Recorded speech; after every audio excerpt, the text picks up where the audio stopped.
কানসার থেকে যাব আমি বাড়ি, তার জন্য উঠে গেলাম আমি অটোতে। কিছুটা রাস্তা আসার পর দেখি বৃষ্টি শুরু হয়ে গেছে। আমি অটোওয়ালাকে বলছি অটোর কি পর্দা আছে?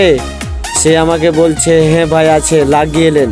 তারপর আমাকে একটা কথা বলে যে তোমাদের মতন যখন বয়স ছিল তখন আমরা সারাদিন বৃষ্টিতে ভিজে বল খেলেছি, ঠান্ডা কি জিনিস বুঝিনি। আর এখনকার ছেলেপিলারা নাকি মাথায় পানি পড়লেই ঠান্ডা আর সর্দি। তাকে আমি একটা কথা বললাম যে শুনেন, আগের মানুষেরা চাল ধোয়ানি পানি খেয়েছে, ভাত পাসানি মার খেয়েছে, আরও খেয়েছে গহমের ভাত। আগের মানুষেরা পৃথিবীতে বেঁচে থেকেছে 100 থেকে 20 বছর। আর এখনকার ছেলেরা তারা হরমোন খেয়ে বড় হয়েছে, আমে হরমোন, ধানে হরমোন, এমনকি শাকসবজিতেও হরমোন।